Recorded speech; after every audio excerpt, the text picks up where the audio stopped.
Falamos anteriormente sobre a China e a Rússia, dois importantes atores geopolíticos nos dias atuais. Vimos que desde o término da Guerra Fria e o início da nova ordem mundial, iniciada no final da década de 1990, os Estados Unidos da América serão um protagonista principal de todo esse processo, tendo em vista que ele se tornará uma potência hegemônica, tanto no ponto de vista político, econômico e militar. Fato esse que colocará o país numa posição de supremacia. Então falaremos hoje sobre a supremacia estadunidense iniciada na década de 1990 e essa continuidade se dará durante esse período do século XXI. Vale destacar que os Estados Unidos, do ponto de vista da sua economia, possui o maior produto interno bruto do planeta, o maior PIB.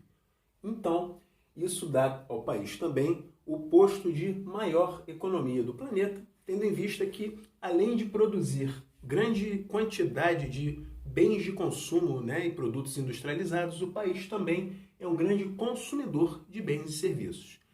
Vale destacar que o fato do país ser um grande produtor coloca também o país como um grande consumidor, já que o país sozinho consome cerca de 20% de toda a produção mundial. Ok? Vale dizer também que, do ponto de vista do seu mercado consumidor, conforme comentamos, ele possui um amplo mercado com cerca de 18% de toda a energia primária produzida no planeta é consumida pelos Estados Unidos. Vale destacar também que o país importa cerca de 15% de toda a produção do Japão e mais de 17% das exportações chinesas, fazendo evidentemente do país um amplo mercado consumidor, ok? Vale dizer também que, por outro lado, o país, ao passo que possui um vasto mercado consumidor, ele também é colocado como maior poluidor ambiental. Isso se dá principalmente pelo grande consumo, conforme comentamos, de produtos industrializados, cerca de 20% de todo o consumo mundial, que consequentemente vai gerar também a maior quantidade de lixo. Ok?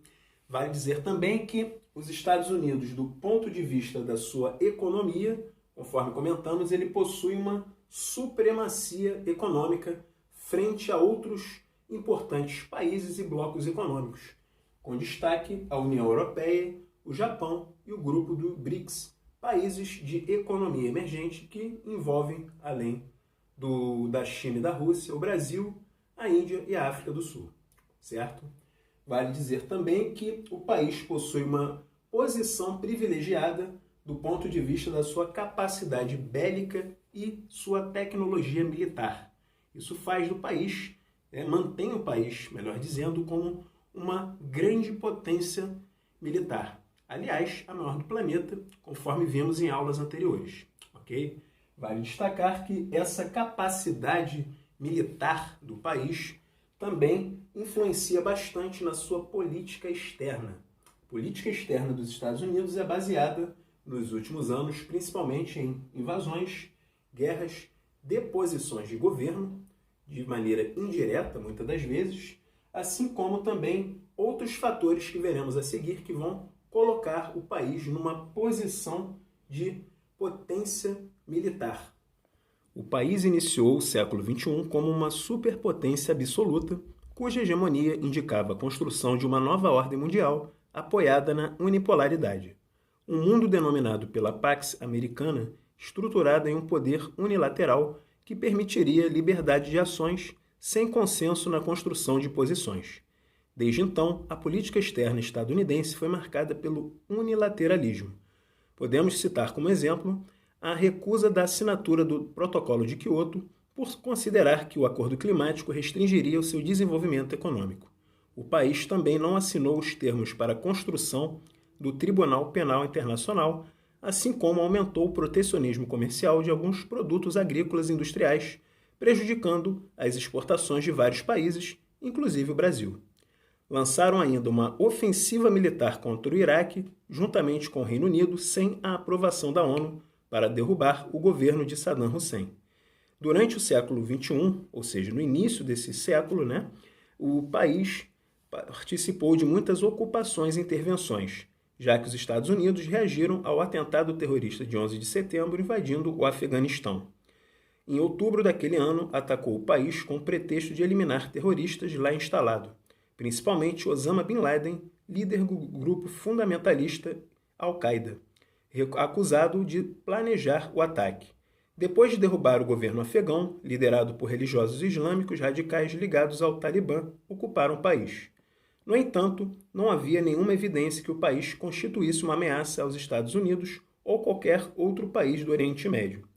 As intervenções militares no Afeganistão e no Iraque foram alicerçadas por uma nova política denominada de guerra preventiva. Essa política estava baseada na doutrina Bush, cujo o lema estava no processo de guerra preventiva.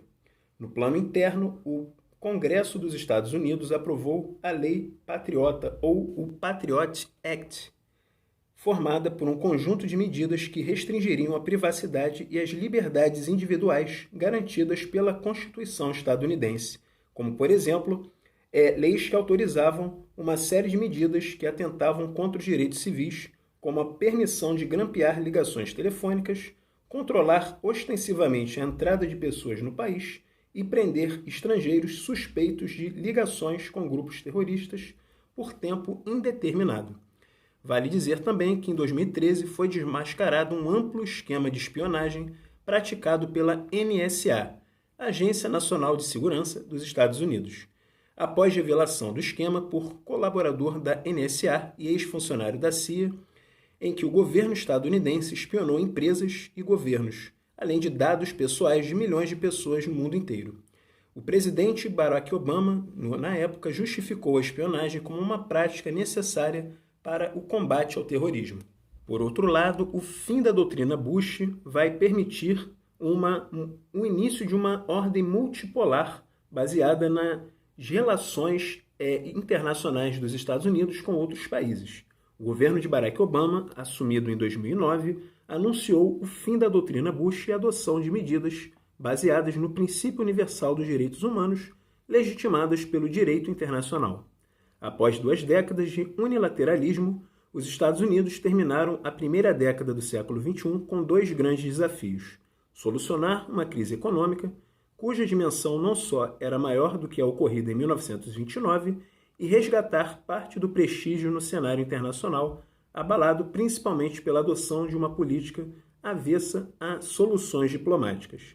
Uma das medidas era a redução de armas estratégicas baseadas num acordo entre os Estados Unidos e outros países, com destaque à Rússia, além, evidentemente, de outras ações, como, por exemplo, uma reaproximação com Cuba após o fechamento da base de Guantánamo, onde o país tinha um controle sobre aquela região.